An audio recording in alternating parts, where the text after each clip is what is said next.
Lisa, Daddy got you a cake. Yay! Thanks, Daddy. Can I see it? Today is our 4-year-old daughter's birthday. Even my often swamped husband made it home early. So we're having a birthday celebration as a family. But as Lisa excitedly opened the box, she burst into tears. The next moment, she suddenly starts crying. This isn't for me. What? I take a closer look at the tasty strawberry cake, especially the chocolate flake on top. To my surprise, another girl's name is on it. What happened here? I shot Brian a puzzled look, but he's visibly thrown off. My name is Erin, a 33-year-old working mom. I work at City Hall. I've always been in a hectic department and have been a diligent worker. Before I realized I was in my late 20s without a boyfriend.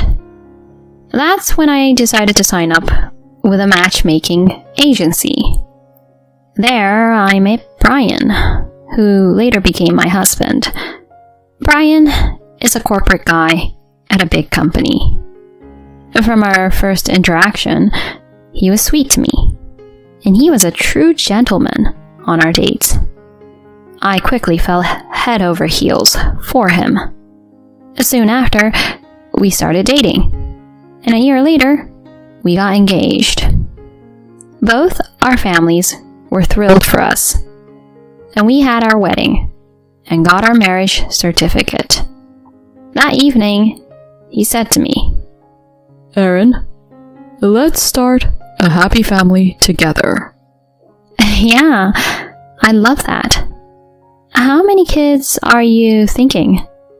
Whoa, jumping the gun there. But definitely 2. I want a household filled with laughter. Sounds like a plan. About 6 months into our marriage, I discovered I was pregnant. He was ecstatic and stood by me throughout the pregnancy. Eventually, I gave birth to our first daughter, Lisa. Both our families were over the moon about Lisa. In that moment, I felt on top of the world. Both our folks live quite a distance from us, so we decided to raise Lisa by ourselves. I took maternity leave, but he couldn't because of his job. But this proved to be tougher than we anticipated. Lisa would often cry at night and was pretty demanding. She'd calm down when held, but would wail the second she was set down. I ended up cradling her nearly non-stop. While my husband started off helping with our baby, he slowly backed off. He even got to where he'd say, She's too noisy. Can you get her to stop? Babies cry. I'm doing my best here. I replied as I comforted Lisa, but he remained upset. I have work in the morning. I need some sleep. I haven't slept properly in days. Can you pitch in every now and then? Why? I'm working all day. But she's our daughter. He didn't let me finish, just sighed loudly and left the room. I had read in parenting articles that it's common for couples to clash when dealing with a new baby. I foolishly thought we'd be the exception. I never dreamed our relationship would get this tense. While dealing with our relationship issues, I faced the immediate challenges of motherhood. A year after her birth, Lisa was still a handful at night, and I was close to my wit's end. While I absolutely adore her, the sleep deprivation and lack of personal time wore me out. Brian barely chipped in with Lisa, leaving me to shoulder most of the parenting. After 2 years of maternity leave, I came to a decision. I think I'll head to my parents for a bit with Lisa, I told Brian. My mom had recently retired and was available. And rather than her traveling to us, I thought I'd take Lisa and stay with my parents for a few months. He looked almost relieved when I told him. That's a great idea. If your mom's willing to help, that's a weight off. Go ahead, he said, without any hint of missing either Lisa or me. Yeah, I'll keep you posted about her through emails. You'll be by yourself. Are you good with that? I lived on my own for a while, so I'll be okay. Just go and enjoy your time with your folks. Thanks. With that, I chose to head back to my parents' place for 3 months with my 1-year-old daughter. Honestly, staying at my parents' was pretty relaxing. With them helping out, I could catch up on sleep and even have some me time.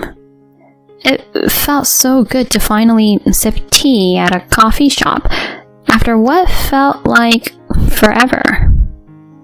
Lisa began to smile more, and her nighttime crying gradually decreased. This was a much-needed break for me. While at my parents', I often sent Brian pictures of Lisa. He didn't always respond, but when he did, he'd mention how adorable she looked, which comforted me. After the 3-month stay, I felt refreshed and more confident in taking care of Lisa. I couldn't wait to see Brian. With that excitement, I headed home. As I had hoped, Brian welcomed us with a smile, saying, "Good to have you back." He seemed more rested too. Over dinner, we discussed how Lisa had been doing over the past few months. Then something stood out to me. "Where's your wedding ring?" He'd always worn the band we got when we married, but now it was gone. "Well, the thing is, I lost it," he confessed, looking uneasy. I replied, taken aback. "Really? Should we get you a new one?" "No, we'll have childcare expenses. We're still married, ring or no ring. Is that okay?" "Yeah, I suppose. These things happen." After that, he never wore his wedding ring again. Around the time I got back from my parents, he began claiming work had ramped up, and he was seldom home. He put in extra hours almost every weekday, and often went out on weekends for work. He didn't pitch in with housework or childcare, leaving all of it to me. Yet through all the chaos, I never questioned him. Time sped up, and soon Lisa was nearing her 4th birthday. She can now recognize the alphabet and has become quite the talkative and bubbly kid. I reminded my perpetually occupied husband, "Don't forget, Lisa's birthday, and remember to pick up the cake." He somewhat reluctantly agreed. The day of Lisa's 4th birthday came around. To my astonishment, Brian made it home early, cake in tow. I whipped up a special meal, and we celebrated together. After eating, it was cake time. "Lisa, Daddy got you a cake." "Yay! Thanks, Daddy. Can I see it?" But as Lisa excitedly opened the box, she burst into tears. "This isn't for me!" "What?" I glanced at the cake, taken aback. The gorgeous strawberry cake had a chocolate label stating, "Happy birthday, Sarah." What happened here? I shot Brian a puzzled look, but he's visibly thrown off. Oh, maybe the bakery messed up? Yeah, that must be it. Excuse me? They looked swamped. They might have mixed up orders. I'm sorry, Lisa. They messed up your name. Is that what happened? Yeah, I'll talk to them later. Let's eat for now, alright? He tried to explain, but something felt off. A nagging doubt crossed my mind, but he wouldn't. Despite my internal conflict, I served the cake and continued the festivities. Days rolled on, and I couldn't shake that feeling. I prayed. I was overthinking. But I needed to know for sure. So I reached out to a well-known detective agency nearby and used my old savings to have them look into Brian. 3 weeks later, the detective agency called me in, and I found myself at a coffee shop. I opened the envelope they handed me, and my worst fears, which I somehow known deep down, were confirmed. So, this is it. Brian, I'll never forgive you. My hand, holding the envelope tight, shook with anger. A week later, I left Lisa with a close friend and asked Brian to join me in a private dining room.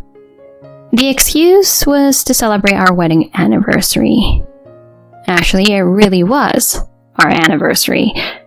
When he showed up a bit late, I gestured for him to sit across from me. Wow, it's been ages since it's been just the two of us for dinner. Here's to our anniversary, he said, trying to keep things light as he raised his wine glass.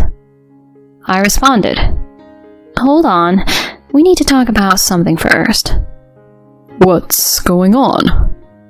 Care to explain this? I spread out photos on the table, which showed him at a family diner with a woman I didn't recognize and a young girl, around 5 years old. There was also a picture of him going into what looked like their house. What are these? Why do you have them?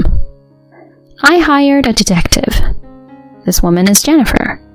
The little girl is Sarah. The same name on the cake for Lisa's birthday. You guys look pretty happy. Almost like a family. What's the deal here? He shifted uncomfortably in his seat. Listen, aren't you jumping to conclusions? Jennifer is my boss's younger sister. Your boss's? Yeah, his sister. You know, she's like a friend. She's a single mom and was having a tough time. So, I was just being a listening ear. Given my relationship with my boss, I couldn't just brush her off. He started to make flimsy excuses. I sighed and shot off a quick text to someone. See? You're just getting the wrong idea. The cake mix-up? Sarah's birthday was just around the corner. So, I got confused. He kept talking. But then, the door to our private room swung open. What the?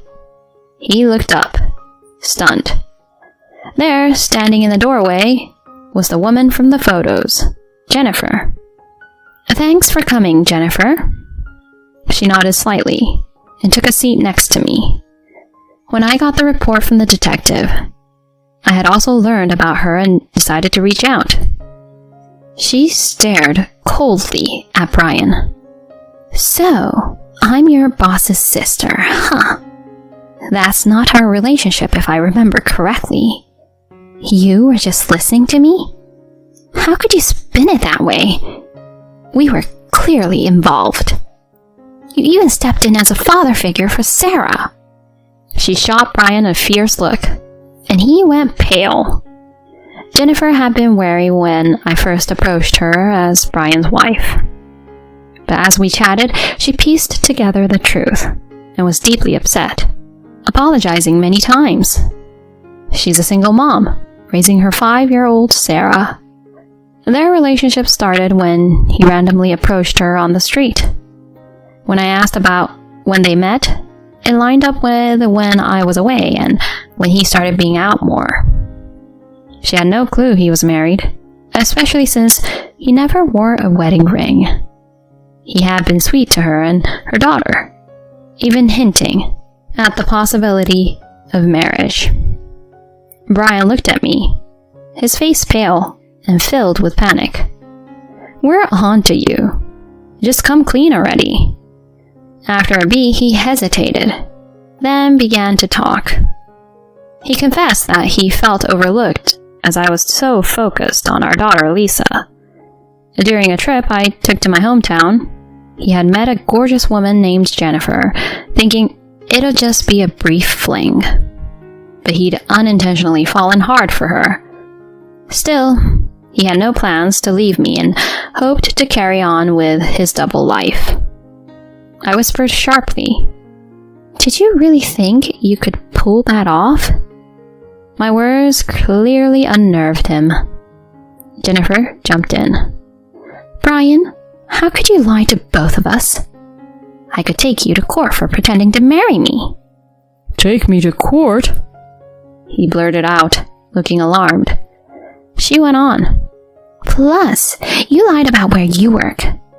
You're at XX Company, aren't you?" "Well, I mean..." "You're familiar with Garrett Enterprises, right? Paul Garrett runs it." "Huh?" He looked totally lost. "Yeah, we do business with them. What's that got to do with anything?" "Did you forget my last name? The guy heading Garrett Enterprises? That's my dad." Turns out he had inadvertently started a relationship with the daughter of a key business associate. "I had no clue. There are plenty of Garretts out there. How was I supposed to know?" he muttered. But she wasn't done. "My dad's really close to both me and Sarah. When I filled him in on your antics, he was mad. Hope you're ready for what's coming at work." He was dumbstruck. In desperation, he turned to me. "Aaron, you wouldn't leave me, would you? I'm Lisa's dad. You're doing well at your job, so you could help me out for a bit. We can still make a go for it, the three of us." Annoyed, I splashed my water in his face. "Seriously? We're done. I'll be expecting compensation for your cheating, half of what we own, and child support. Time to pay up and say you're sorry, you jerk." He looked down, whispering, "I'm really sorry." In the end, Brian and I split. Just like I said, I demanded he pay for cheating, half of everything we owned, and child support. I took half of our shared apartment and our savings, and he agreed to pay $70,000 for the affair. He also committed to monthly child support payments. Jennifer's influence got him fired. And to make matters worse for him, she also demanded payment, which wiped out his savings. Jobless, without his family, he moved into a rundown apartment and hunted for work. When he did land a job, it only paid about half his previous salary. And given his child support obligations, life was hard. But I had zero pity for him. He brought all this on himself and deserved what he got. Meanwhile, Lisa and I were doing well, and Jennifer became kind of a friend. We sometimes catch up over tea with our kids. I'm excited about what the future holds and watching Lisa grow up.